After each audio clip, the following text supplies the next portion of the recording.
Shalom and greetings. I want to do a review, a review of the movie Civil War from what I saw. And I'll start by saying why I even wanted to view this movie, because I'm not a big movie person, but here and there, sometimes, if I feel like I need to go see something for the purpose of understanding what's being put out to the American public, then I'll go do so. And I want to also say this, because there was a movie called Leave the World Behind that came out some months ago.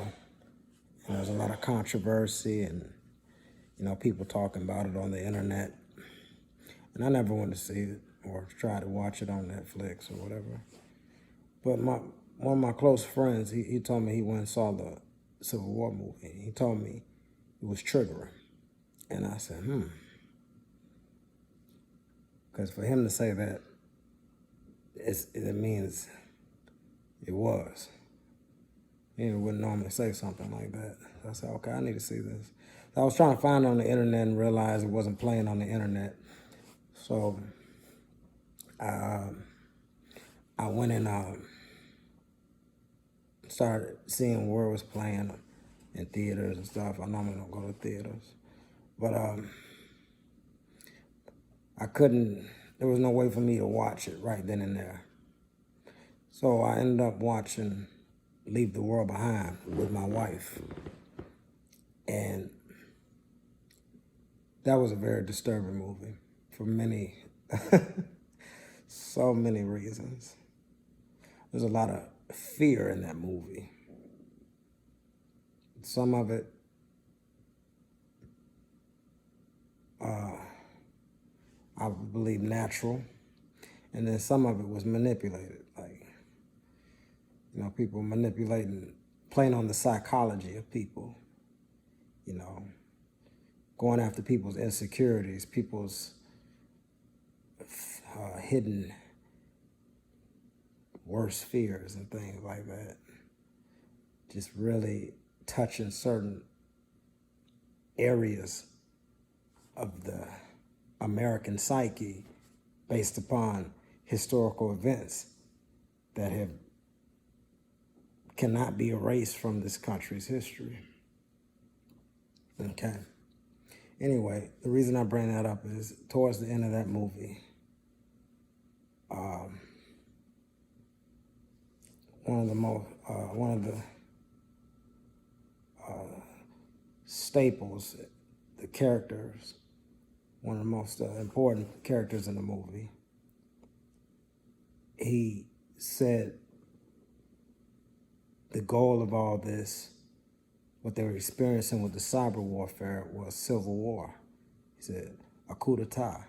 He said, civil war. He said, whoever did this wants us to finish it. And I remember that going into see the Civil War movie. And that Civil War movie was very triggering, because one of the first things I noticed, and this was throughout the movie, was that nobody had cell phones. I ain't seen nobody using cell phones. No. I did not see people using cell phones. Now, does that scare me? No.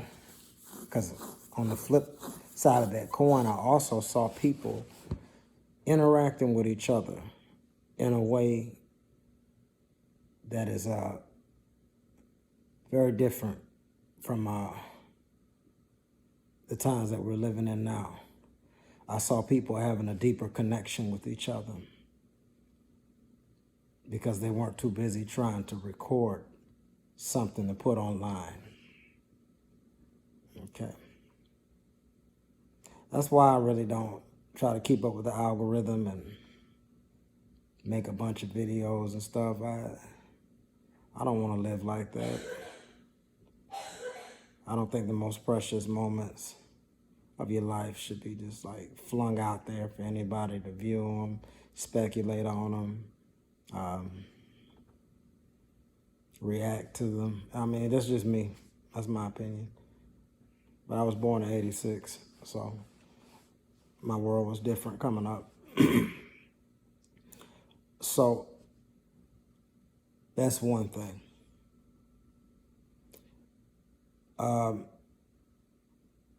In this movie, there was so much chaos. There was so much chaos. And I really think that that's what it would look like. And it kind of reminds me of the times we're living in now. Because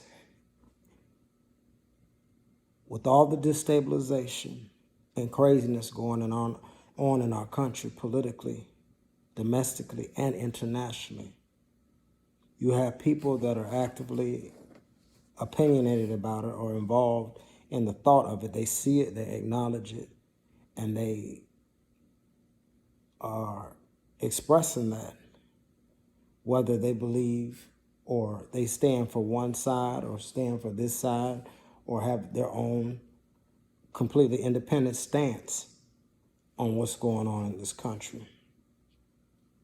And then you got people, and it's a lot of people who completely just tune out. They have no idea what's going on in this nation and what this nation is involved in internationally. And you see that in that movie. You see it in that movie. There are people who are completely disconnected from all that chaos that's going on. I mean, real chaos. Whoever did the sound on that movie too, whoo, man, they did that sound. They did a good job on that sound. Because it sounds, along with how they shot it, those sound effects was very triggering. So I kind of lost my train of thought. What do you, it's talking about how there's people who acknowledge what's going on today and the people who don't. Their heads are in the clouds. And that only lasts as long as what's happening externally begins to affect. What's happening external from them becomes an internal problem for them, or a problem that's in their environment. What's happening for them environmentally, I'm messing my words all up. When those external environmental factors begin to become a problem for the people whose heads are in the clouds and people who are disillusioned and people who are complacent in their own little bubble and world, they probably have the greatest shock factor, you know.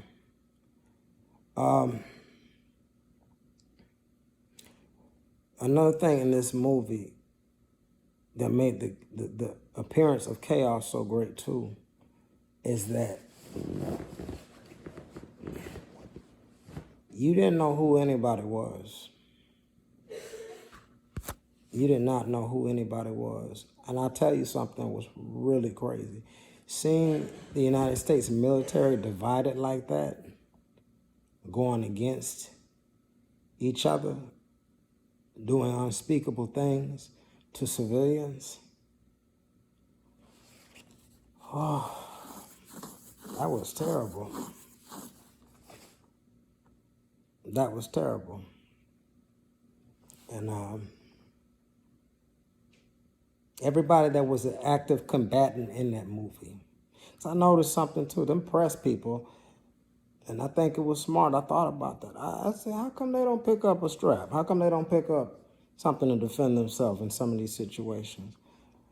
I don't think you want to. I think the last thing in that scenario in that movie was one of them press people. Nobody wanted to be seen with a weapon, because that means you was active.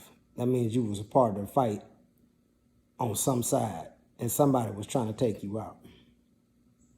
So you seeing all these people, even militias, like you seeing people in civilian clothes, with armor on and gear, tactical gear. You don't know who's for who.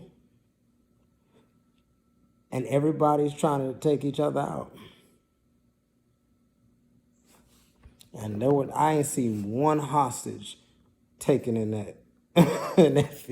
Nobody was taking hostages. Nobody was taking hostages for intel purposes and interrogation. Oh, no. That was out the window. It's like everybody had all the information they needed. The name of the game was take out who ain't with us.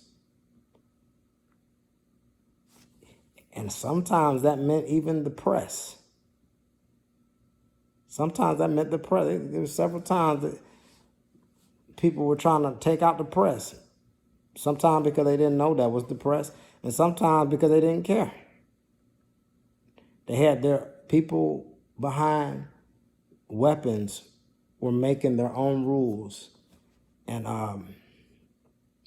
determining whether people live or die based upon however they felt or thought or whatever they were connected to. So you had a lot of people running around playing God in that movie. You had a lot of death and chaos, a lot of trauma. So one of the other things I found very disturbing about that movie is things they left out, things they left out. Like you hear about the Texas Alliance and the California Alliance, I think it heard that China was funding the Texas Alliance. And it was they did that on purpose. And a lot of movie reviewers are saying that the film director did this on purpose because he did not want the meaning of the film to be misconstrued with the political battles and things that are taking place today in the United States. So that makes sense. But some of it made sense to me too. Because if there's a state that would succeed, it would be Texas. Texas could do something like that. I think they got their own power grid and economic system, and they can move it like that. California has a large economic system too. And crazy thing about it is, people be like, well, California's blue. Man, it's a lot of conservative people in California. It really is. There's a lot of people who believe in the Second Amendment and Constitution and different. It's a lot of that in California. You don't know how things got to where they were when the movie started. You really don't. We don't know. All you know, you see these Texas Alliance, California Alliance, the Loyalists going all the way across the Midwest. And here's one of the most disturbing things. This Florida Alliance with Alabama, Georgia, Louisiana, Mississippi. I think Tennessee was in there. And then South Carolina rejected being a part of the Florida Alliance. But you don't hear really anything about the Florida Alliance in this movie. You see how the Loyalists out in the Midwest are carrying on. You see how the Western forces that are going against the Loyalists are carrying on. You see the Texas Alliance reinforcing the Western forces, but you really don't see what's going on in the South, or should I say the Southeast.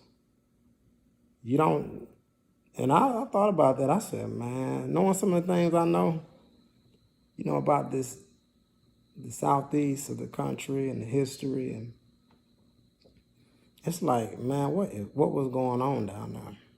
Because there were parts of this movie as well that showed ethnic cleansing. And some people might know, my hand is starting to shake. I've been holding this phone. I'm going to put it down like this. Some people might know because there's an iconic scene. You see a lot of thumbnails for it on social media, with this soldier who is in I think those camos are called OCDs or OPDs. I can't remember what they're called. But yeah, he's got these red he's got these red glasses on, sunglasses or whatever they are, and he's wearing that in uniform. Most people know you can't mix and match civilian things like that are flamboyant and military gear, but people are just doing what the heck they want because it's just destabilized like that. And that dude, he was asking everybody where they were from, but he and the first Asian person he saw, he shot them, and he didn't even ask that person where they were from. He just assumed. And then when the next Asian person, when that person told the truth and said they were from Hong Kong, he blew them away. You know? And that's ethnic cleansing. And you seen a pit full of bodies and stuff. And I think I saw a black person or two down there. In that area of the Loyalist region, or Loyalist alliance to the current president in that movie, yeah, they were ethnic cleansing. If you weren't American, or America, whatever, in the movie, if you didn't represent America, you was gone on sight. They was doing it like that. That's ethnic cleansing. That was disturbing. So, with the movie leaving out what was going on in the Florida Alliance, you know, it could have been the same thing. You know, people coming to the mindset of anybody that ain't like us gotta go. And this has happened in other countries. This has happened around the world. I just don't know if it's really taking place on American soil like that, unless you go way further back. And then it has, because the indigenous people were treated like that on this soil. So it was disturbing because, you know, you go to these schools, these public schools, and you're taught, we're all Americans, and we're all Americans, and, you know, people saying the pledge, and when you see it like what it was in the movie, everybody had their own definition of who was an American.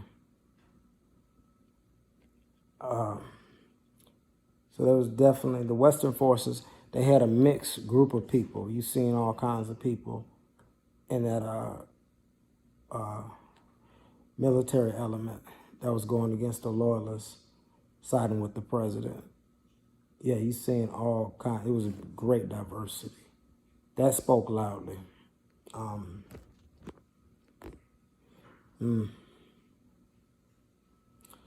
So people in small towns in this movie, they had made their own laws, and they were determining who came in, who left out, what the punishment was for stealing resources and goods and stuff, because things were so scarce. They were beating up, torturing people, executing them over that type of stuff. You know, I guess a very law of the jungle way of having order. So, yeah. There were no winners and no losers in that movie. There were no winners and there were no losers in that movie. It was just dystopia. You know, I released an album called Dark Winter in 2020, I think January 2023. And I got a song called Dystopia. And that's kind of what I'm talking about. And some of the other tracks are talking about this kind of stuff too, like in Leave the World Behind and